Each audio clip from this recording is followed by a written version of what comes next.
Adam, why are robo-taxis and autonomous vehicles in general so decisive in California? Well, to be honest, I'm not sure that they are as divisive as you might think. And I think the reason why is that I think there's probably a pretty significant gap between city officials who are very concerned and sort of worried about this sort of threat to the status quo, and normal people who generally, I think, are excited about AVs. And to me, the biggest evidence of this is the statistics out of San Francisco in the months after Waymo and Cruise were both given full permission to operate there. Of course, Cruise ended up having to pause because of its incident there, but Waymo's usage rate in San Francisco is just off the charts. Thousands and thousands of rides since that point. That to me is an example, an indicator that the public is really excited about this and open to it. So frankly, once they were approved, the city of San Francisco has continued to sue the California PUC over its approval, but they stopped collecting these horror stories, supposed horror stories about Waymo's blocking fire engines and police engines. And I just think we'll look back on that as we will with LA, and we'll say, why did we ever worry about that? Is it just politicians and elected officials just trying to protect special interest or the status quo? They're not willing to be progressive or innovate. San Francisco is a very progressive city, but yet it seems that they're not allowing the progression of the technology that's going to have a positive impact on their city to move forward. Well, look, before I started Chamber of Progress, I worked at Lime, one of the scooter companies, and so have experience working with cities on this similar set of issues. And I would say that I think there's been a long hangover on the part of cities with respect to Uber and Lyft, which is to say that a lot of city leaders and transportation departments, they look at Uber and Lyft, they look at rideshare, and they say, well, that snuck up on us. They didn't come ask us for permission. They just started operating without permission. They went and got city laws preempted. We didn't have much authority to do anything. And that bugs us. It just bugs them. I saw with scooters that a lot of the way they approach scooter regulation was driven by the sense of we can't let that kind of thing happen again that happened with Uber and Lyft.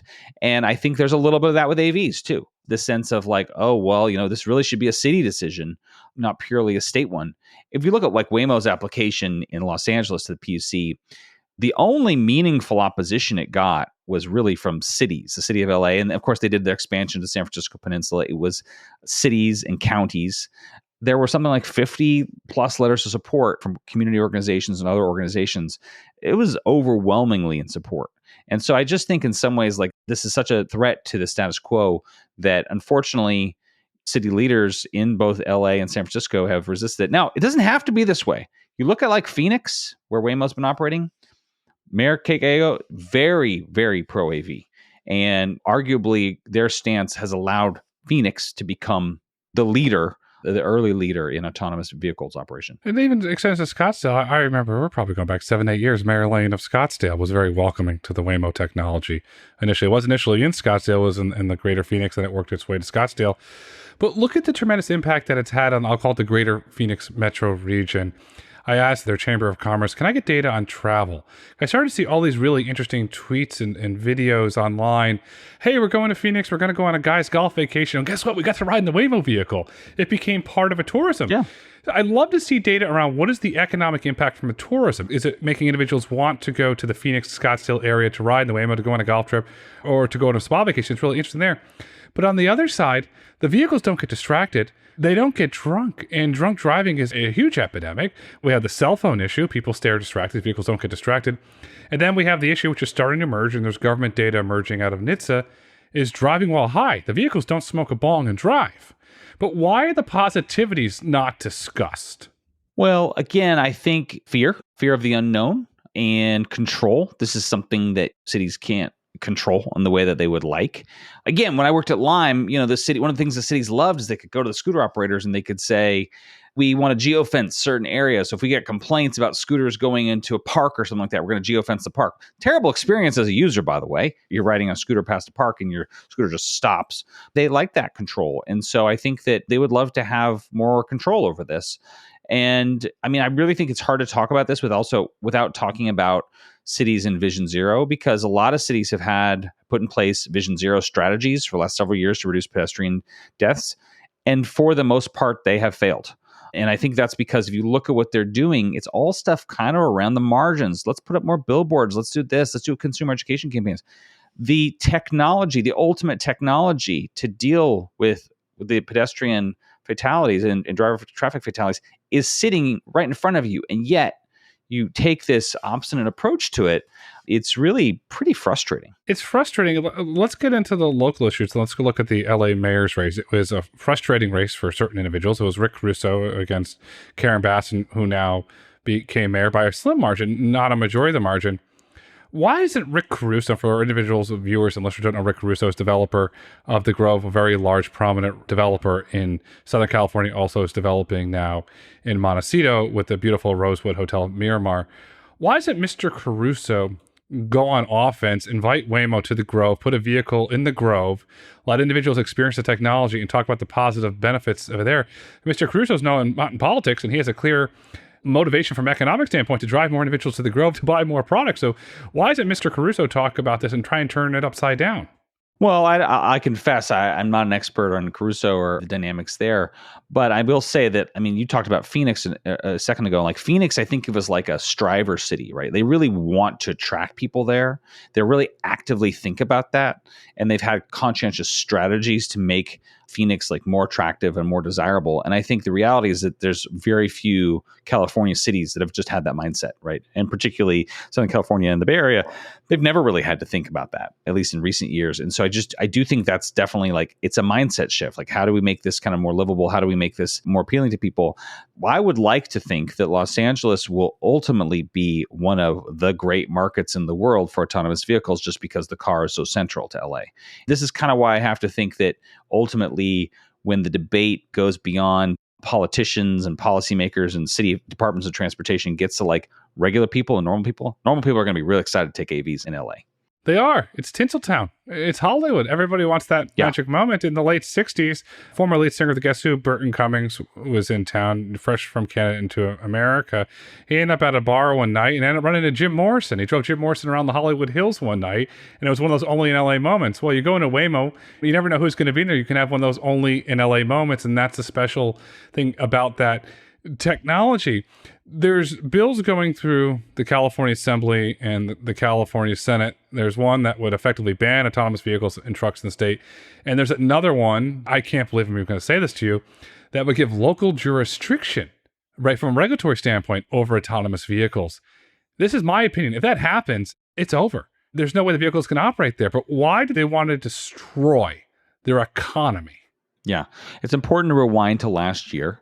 Last year, organized labor, Teamsters, really drove a bill by a Representative Aguilar Curry from Northern California that would essentially ban autonomous trucks until the state legislature expressly approved it. And autonomous trucks are allowed by default, but the state hasn't really yet granted anybody a permit to operate autonomous trucks without a human driver. Frankly, we're still a ways from that. Even the companies that are doing autonomous trucking aren't yet fully ready to do autonomous trucking without a human safety driver behind the wheel.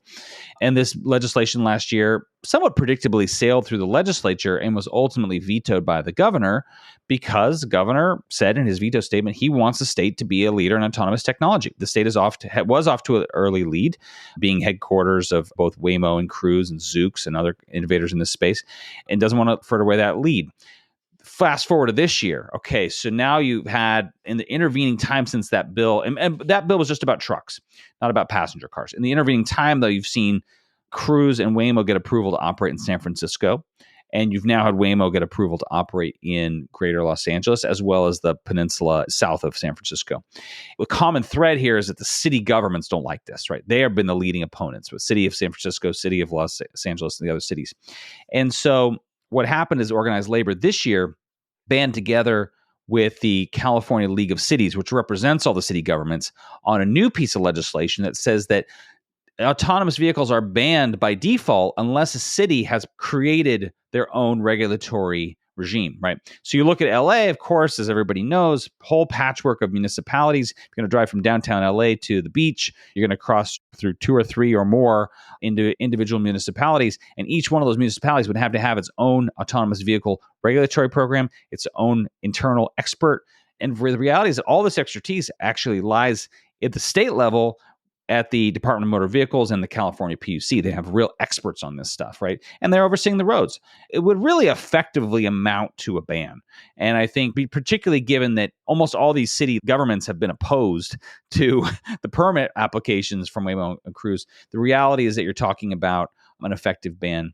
And, I think the thing about this is like, I know that some Democrats like to talk about local control. Two things. One, it's cities who've run these Vision Zero strategies, and they have failed largely. Cities' Vision Zero strategies have failed to stem the tide of pedestrian and other traffic fatalities. Secondly, the housing crisis that California is in is a direct result of excessive local control.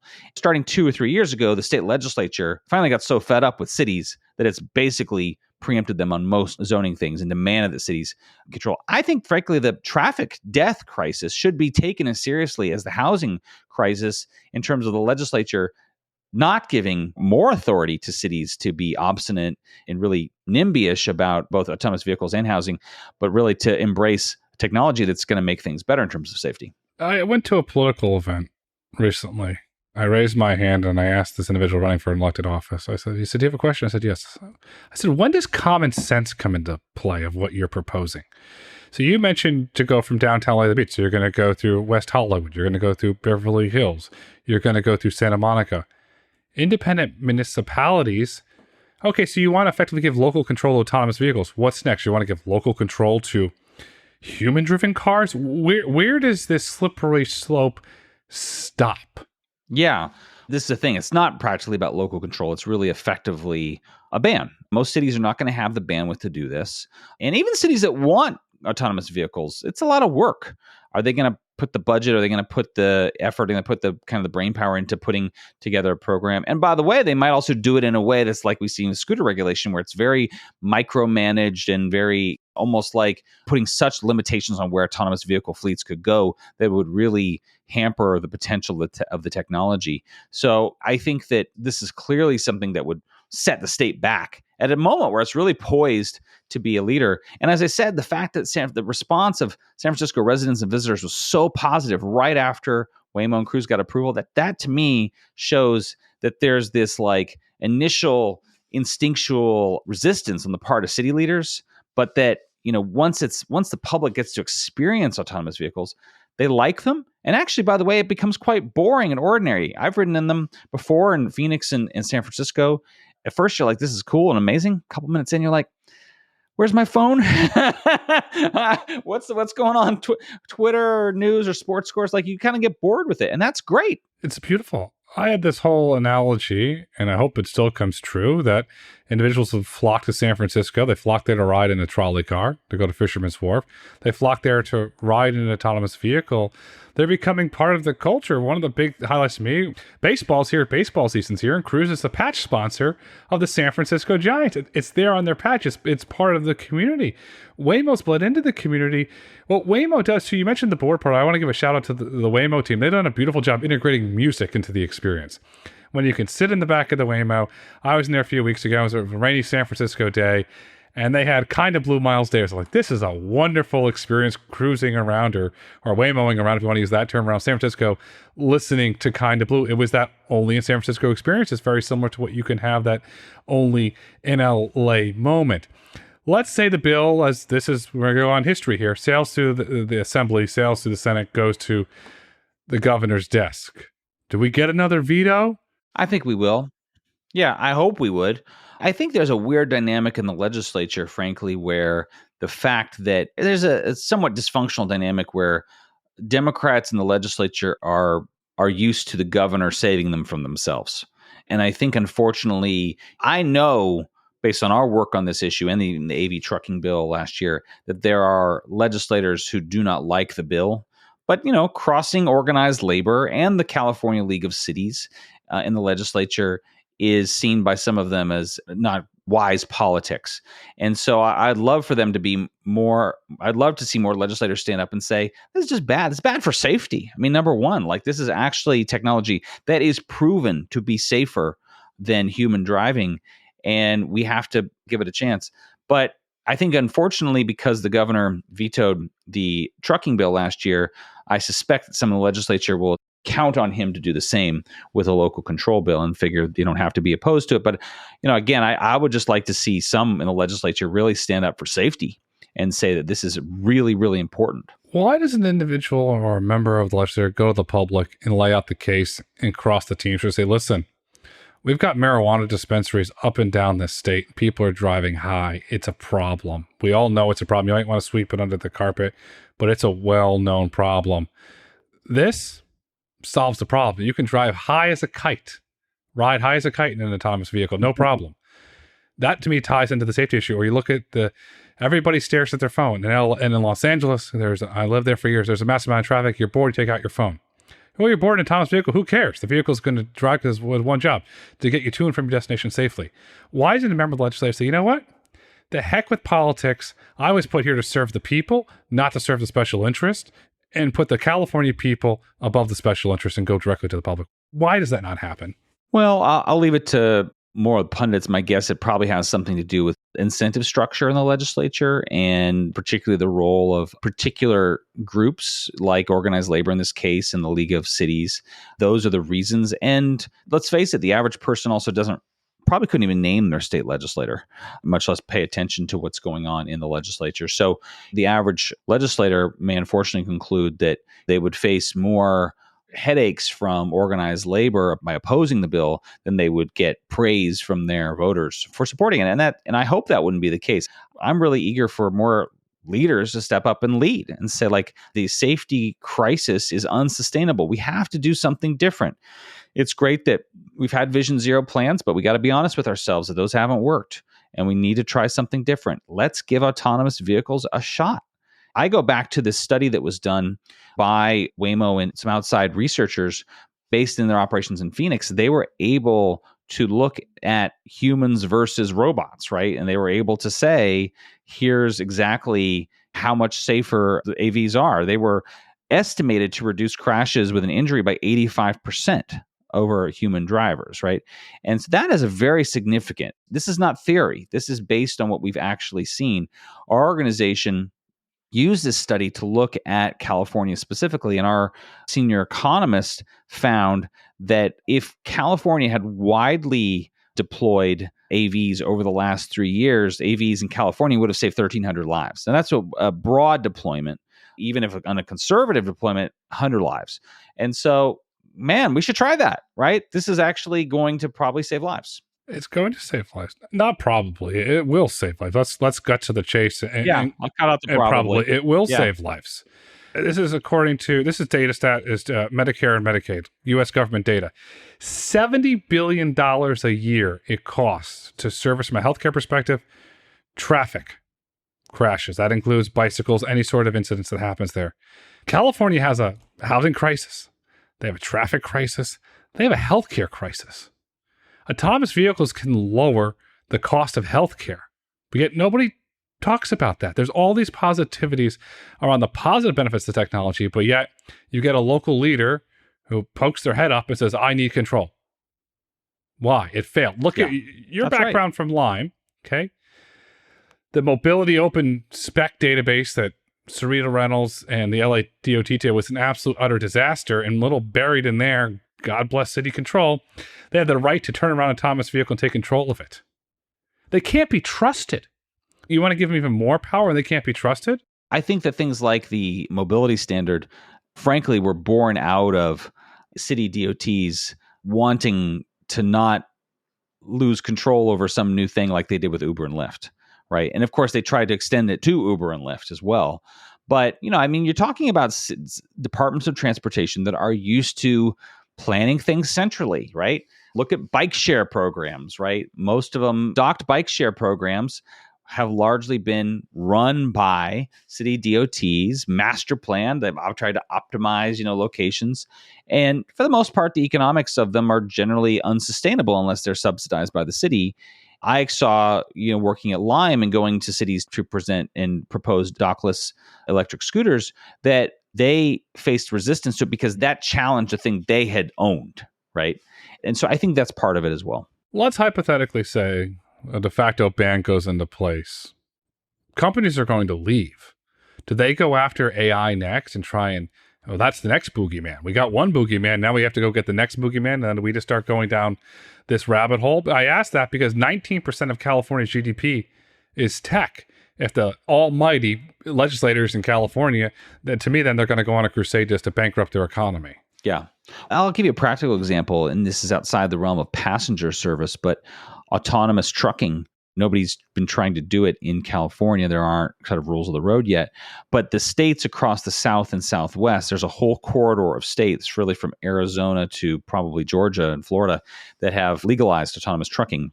All of the testing and development of autonomous trucking is happening in these states on the interstates. And so all of the benefits from autonomous trucking, which I believe will be real and considerable and will help move goods and services faster. You're talking about dealing with port backups and things like that more efficiently. But all those are probably going to accrue to those southern and southeastern states first before other states. And so that could end up playing a real difference in terms of which ports get more traffic. All ports are kind of in competition with each other. And so I think that practically speaking, that kind of thing could definitely have an impact on the state's economy. Look at Texas. We have all the corporate relocations. We have Schwab that relocated there. You had Oracle that relocated. The big one, Tesla. I know the engineering's there, but they relocated their corporate headquarters there.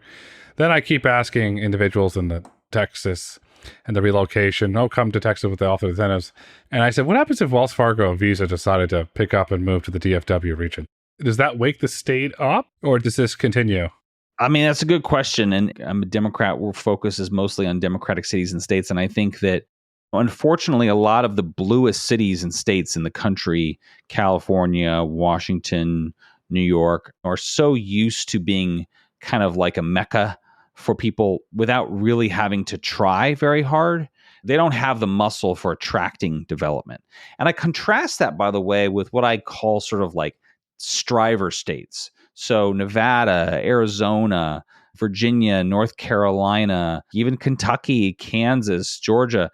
These are states that are often politically purple, right? So you actually have maybe a Democratic governor, a Republican legislature, or a Republican governor and Democratic legislature for the inverse, and very pragmatic, these states. And they are all about attracting jobs and investment and innovation. And if something is going to be a negative for those things, they're not going to do it policy-wise. They're striving, right? Things might have to get worse in sort of the blue coastal states before they get better. And for those cities and states in California, or for the cities in California and the state government to really get serious about having to actually work to attract investment. You see pockets of this. You've seen, for years, the state legislature has thrown tax incentives at the film industry to keep them filming in California as opposed to going to Georgia or Canada. And that probably has had some impact. But tech is a little different because tech is not seeking and doesn't need tax incentives to stay in the state. That's not really what it's about. It's much more about the regulatory climate. What you described is true, but it's sad. I lived in LA when a lot of the film was going to New Mexico. It was going to Georgia when they had a huge boom with Tyler Perry built in Atlanta with his studio. Then Vancouver, British Columbia, a lot of it went there. Then everybody knows TMZ, but it stands for the 30-mile zone, where historically most of the filming was done. You're right, they had to offer the incentives. Then Netflix moved down from Los Gatos. They opened up a facility on Sunset in Hollywood, and that really started to drive that again. But why does it have to get that bad? Why? This goes back to what I asked you earlier, but why can't common sense step in? Because Hollywood's economy, before the incentives came in, it was decimated. It was a ghost town. There was nothing there. Yeah, I think that's right. I mean, I think that you hate to see it get that way. And I don't think the state legislature has been very strategic about this kind of thing. I think the governor is very mindful of this, and he has a great Secretary of Business and Affairs, Dee Dee Myers, who has been really excellent when it comes to autonomous vehicles. She's really deserves a lot of credit for her leadership, and the governor does as well. For example, the state's in a budget crisis right now, right? The revenue to the state is way down, and the legislature is very focused on budget cuts. It's going to have to make cuts to particularly social safety net spending programs, which is largely K through 12 education, college, health, things like that. But there's very little discussion of where the tax revenue comes from. In California, most of the tax revenue is income tax, and it's progressive income tax. So we're really talking about the very wealthy playing a huge role in California's tax revenue. And even on top of that, a lot of that is actually tax on stock grants to tech employees, right? And so when tech stocks, Google, Amazon, Apple, Nvidia, go down, that is actually a huge factor in how much revenue the state collects. And so I think this is not very well understood. The ability to fund K through 12 education, community college, healthcare, that is actually a direct function of how well California's tech industry is doing, which is interesting because I think sometimes the tech industry is blamed for exacerbating inequality in the state, which is just the opposite. Their budget's in trouble if Jerome Powell and the Fed can't orchestrate a soft landing, or the bubble and the run up in the AI stocks. I'll call it point blank. It is a bubble in certain aspects of the AI run up. When that pops, oh boy, California's in trouble. Whatever happened, I'm going to go back in history, and there's been a lot of great individuals on both sides of the aisle. Let's say the rainy day fund. Why did that stop becoming part of political culture? We have to say for the rainy day fund because we don't know what's coming ahead. Well, because I think it's anytime you're talking about something where the benefits are going to come later, it's hard for politicians, right? They'd rather spend the money now and get credit for what they're spending on the money on now. No, there's not a big voter constituency applauding the rainy day fund. But there is for spending money now on some specific project in your district. Yeah, so you have this initiative to spend money to try and get votes, but why not put the regulatory environment in place that would create a healthier, a safer, welcoming community? KCRW out of Santa Monica years ago, I co-chaired the Autonomous Vehicle Task Force of the city of Beverly Hills, and KCRW invited me over to talk about autonomous vehicles and the impacts on the various different neighborhoods. And to me, one of the greatest benefits, and this is hyper local to the Los Angeles region, is that there's pockets of Los Angeles County, which is really sad. And I saw the data and walked through it, where certain individuals have never been to the beach. It's a 30-minute drive, 45-minute drive. That's without traffic. I'm saying that without traffic. They've never seen the ocean. Then those individuals have never been to the Natural History Museum. LA has a really wonderful Natural History Museum downtown. And those same individuals have never been out to Joshua Tree or experienced the desert because they don't have the socioeconomic means to do that. Autonomous vehicles change all that. What if a Waymo could then take a family to the Natural History Museum? They could take the family to the ocean. They can experience that for the first time, or out to Joshua Tree. We're in Hollywood, so I'll give you the Walt Disney term. What if Waymo plussed it? And the windows were augmented in that vehicle, and the child could get a history lesson on dinosaurs or a history lesson on the ecology of the desert or the ocean. Maybe that child goes on to become a marine biologist or to find a dinosaur bone. That child go on to change the world because autonomy enabled that. But yet here we are as politicians. Nope, I have to have control. I can't let that child have that dream. It's sad. It is. And, obviously LA was designed around the car. It's uniquely dependent on cars and car culture, and it's so sprawling. So I think like autonomous vehicles actually, this is kind of what I said at the beginning, like it actually holds in some ways more promise than it does in a city like San Francisco, right? Where you can actually live without a car just fine. I think you're absolutely right that we have transportation deserts and transit deserts. And I think that autonomous vehicles can absolutely play a role in filling those holes. Waymo's done a really good job. I call it the Waymo band. They're out on tour. They call it the Waymo tour, and they're going around, and it's really cool. Waymo should bring a band with you. It'll be even more excited if you had a really good band with you as well. What impact have you seen from a public perception standpoint where Waymo's going out there engaging with the community on the Waymo tour? And is that helping to swing any political positivities out of that? I think Waymo and Cruise, by the way, have done a good job with this in terms of like helping others be a part of sort of like the AV success story. So both companies in their applications in San Francisco had a lot of support from community organizations. Waymo had a lot of support in its LA application from community organizations. Cruise in its application in San Francisco had support from labor. They had struck a labor partnership deal around basically EV charging and things like that and servicing. Operators in the space are, in my observation, very committed to having AVs be a very inclusive success story. And again, there are certain groups, Mothers Against Drunk Driving, senior citizens groups, National Foundation for the Blind. They're very excited about autonomous vehicles. We don't talk about it a lot anymore as an industry, but early on with senior citizens, I had the opportunity when Oliver Cameron was running Voyage before the acquisition by Cruise to go to the villages with him and to meet with these elderly individuals who wanted the technology. I polled them and asked the individuals questions. Well, why would you like the vehicle? The number one request, not going to surprise any of our listeners or viewers, they want to go to and from the doctor's office. 2, they wanted to have their medication delivered to them. No surprise there again. Number 3 was a big surprise to me, which ties really into the emotional aspect of autonomy. They wanted the vehicle to be able to pick and drop their kids off at the airport so they can come visit them on over holidays because they were afraid to drive that hour and a half to the Orlando airport. And they were afraid to put them in a vehicle with a driver because they didn't know necessarily who that driver was. But if there's no driver, they would feel comfortable. That's a really meaningful, positive impact. Yeah, absolutely. I thought it was interesting. Last year, Lyft introduced a program where female riders can request female drivers. And this was a result of them doing research that a lot of both female drivers really only felt comfortable with female passengers and vice versa. And as you say, the autonomous vehicle also holds the potential for addressing that portion of the market too. Passengers who might be worried about the driver per se. So it's exciting to see how these technologies could be used. Let's look at another demographic that's not talked a lot about, but they are voters and they're going to build the future. Colleges. When did the autonomous vehicle and autonomous trucking companies get together and start going to colleges to talk about the technology? I asked that.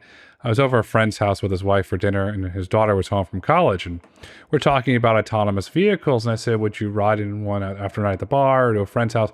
No, I'm scared of the technology. I don't trust it.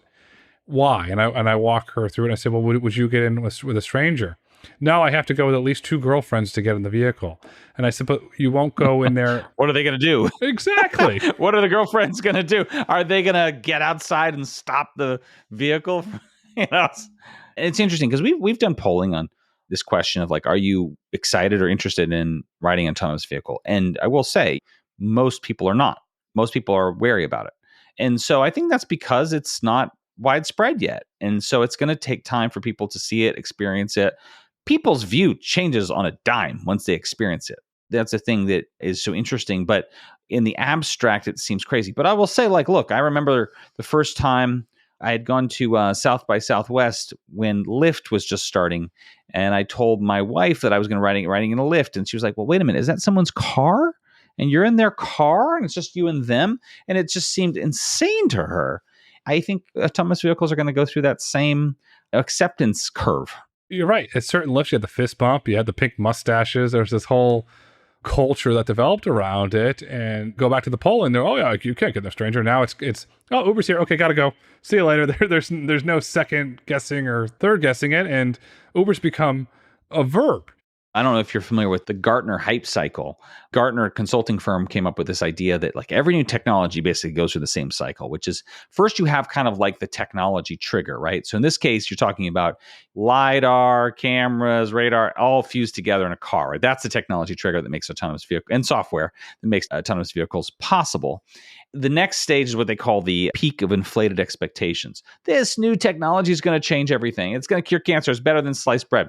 The next step is the trough of disillusionment when something goes wrong. And we've seen some of this, by the way, right? You know, there's an accident, somebody does get hit, or, you know, a fire engine gets blocked. And it's that point at which the technology is most vulnerable from a policymaking perspective, because, and I experience this with scooters too, you see a lot of policymakers say, well, we should just chuck the whole thing, right? Just because there's been this abuse or scenario where something that is mostly for good, something bad happens.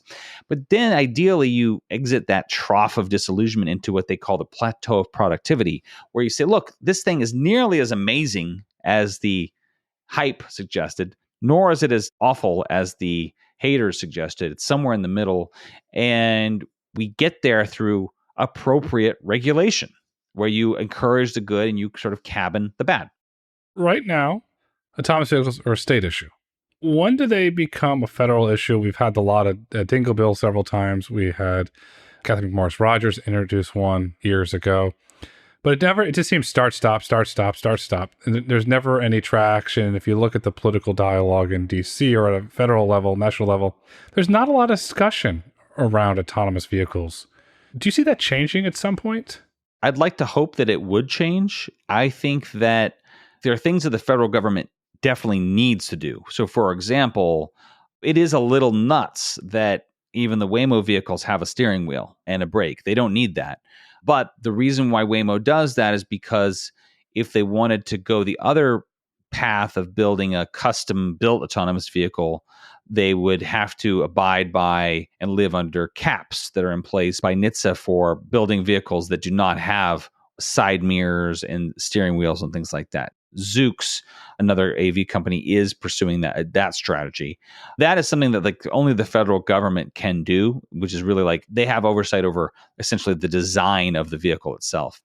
But with respect to whether autonomous vehicles can operate on roads, under what circumstances, that is a state level thing. And frankly, while I think everybody would love to see a federal law, it's just sort of hard to envision that. I think the states would benefit from guidance from the federal government on like what constitutes a safe autonomous vehicle. Because again, most of them don't have the experience to be able to like judge a vehicle. That a lot of that expertise lives in an agency like NHTSA. And so I think it's somewhat confounding for a lot of state level departments of motor vehicles, for example. They probably will always have control over whether the vehicles can be on their roads, just as they enforce that at the state level. The DC issue is going to be interesting. I had dinner with a gentleman, private dinner with a gentleman. He wanted to meet me, which I was shocked. He's running for Congress. I said, okay, let's have dinner. He asked about autonomous vehicles. He didn't know what they were, what the impact was, no idea. It's like, okay, you're running for a contested congressional seat and yet you have no idea this issue. And I had to educate him. By the end, he still didn't get it. I was like, okay, it's obviously not a priority for you. But then when I brought up the China issue, oh boy, we had more opinions than opinions that you could write in a Webster's dictionary. I could sit here and make the argument to you, to the viewers, to the listeners, that autonomous vehicles at some point could become a national security issue. Yet when I make that argument in political circles, crickets. Why are we not looking at a national security issue? I think of this a little bit differently, which is that I think that China is leading us in deployment of autonomous vehicles because they've made a more concerted effort to allow them and encourage them. And I do think we risk falling behind. I think it would be much better for the US to be leaders in this, to be building autonomous vehicles here, to be creating them, designing, and the world's leading autonomous vehicles here. We have a natural opportunity to be the world's leaders, but our regulation is lagging in terms of like, and again, I think of like what the federal government did under the Chips and Science Act, where it said like, look, it's actually very important for us strategically to be building our own semiconductors, and we're going to invest in US domestic production of semiconductors. That's a strategic asset for us. I would love for it to get to the point where they feel that way about autonomous vehicles. That would be a huge win. We're not there yet. Do we get there when BYD comes into America? They use the NAFTA loophole, the vehicles in Mexico, import them there, and then they turn on, because this is public, Mitsui Bank out of Japan published a lot of really good data on this recently, navigate on autopilot. They have an autonomy program. When you have a Chinese autonomous vehicle running around on the roads of America, do the China hawks wake up then, or do we have some big overcry then that actually potentially moves something forward? Sometimes. I do think that competition from China can be a wake-up call a lot of times for politicians. I would just hate for it to get to that point, because I think there's plenty of other good reasons for us to be embracing technology, starting with safety. I think that the argument for doing it to beat China, I'm all for that too. But from a practical standpoint, I think part of that, why I feel so strong about leading with safety, is that I think that the critics of autonomous vehicles, their starting point is safety. They believe, without any evidence, just instinct, that autonomous vehicles are less safe. And so we will never succeed in getting autonomous vehicles deployed more broadly unless we take that on directly. It's hyperboiled. There's no data. Waymo did that really good report with Swiss Re. They're one of the largest reinsurers in the world. They put out a lot of public data around it. And then when you would confront those certain critics or individuals with real data from a publicly traded company that's audited, crickets. No, it's not safe. But we'll look at the data. Nope, not safe. And then if you talk about the methamphetamine issue, unfortunately, with traditional trucks, they don't want to hear it. It's a one-sided argument. The industry needs to do a better job of shaping the narrative and pushing back instead of just getting pushed over. And hopefully that changes in the coming weeks, months, and years. Overall, how do you see the regulatory environment for autonomous trucks and autonomous vehicles evolving over the next decade? Well, I think that you're going to see in California, I hope and believe you're going to see autonomous vehicles come to more parts of the state. Again, I think you'll see more operators competing too. One of the real tensions is that the cities that many companies would most like to be in are the densest cities, like Chicago and New York and Boston and Seattle, where politicians are most reluctant. In general, what a lot of the AV companies are doing is they're targeting the biggest and best markets for rideshare. Autonomous vehicles are not fully legalized in those markets yet. So I think that's going to be a big issue in the years ahead. It's going to keep the policy folks very busy for years to come. And hopefully the policies can change for the betterment of society. When they change for the betterment of society, the economy benefits, the roads get safer, and everybody wins. Adam, as we look to wrap up this insightful conversation, what would you like our listeners and viewers to take away with them today? My biggest takeaway is that we are a bit of a crossroads. And I think that if we can continue to allow autonomous vehicles, particularly in California, to be rolled out, the public will see, and I think in pretty short order, that this is a positive technology, that it's not scary, that it's something that actually is going to reduce traffic-related fatalities and becomes a bit dull and ordinary once you ride in it for a bit. And then I think my hope is that we look back on it and we say, I can't believe that this was ever controversial and that we waited for so long to allow autonomous vehicles. And my hope is we get to that point sooner rather than later. Let's look back in history when the introduction of the car was controversial. Edison, Ford, and Firestone got together and went town by town barnstorming as the Vagabonds. The airplane was controversial after the Spirit of St. Louis. Lindbergh went city by city, introducing the public to flying. We're not afraid to ride in a vehicle today. We're not afraid to fly in a plane. Tomorrow, we're not going to be afraid or scared or intimidated to ride an autonomous vehicle. Autonomous vehicles are good for society. The future is bright. The future is autonomous. The future is scaling autonomous vehicles. Adam, thank you so much for coming on the road to autonomy today. Thanks for having me. If you've enjoyed listening, please kindly rate, review, and subscribe on your favorite podcast platform. Want to get in touch? Follow us on Twitter, Instagram, and YouTube at Road to Autonomy, or email podcast@roadtoautonomy.com. The Road to Autonomy podcast is produced by the Road to Autonomy LLC. The views and opinions expressed on the Road to Autonomy podcast do not necessarily reflect those views of the Road to Autonomy, its subsidiaries, its shareholders, directors, investors, or partners. The content discussed on this podcast is for informational purposes only. It should not be taken as legal, investment, tax, or business advice. Nothing is a recommendation that you purchase, sell, or hold any security or other investment, or that you pursue any investment style or strategy. The content of this podcast is presented on an as-is basis with no warranties, express or implied, of any kind. Financial mentions about companies in the Road to Autonomy Index and discussions about the Road to Autonomy Indexes are for informational purposes only and should not be relied upon when making any investment decision.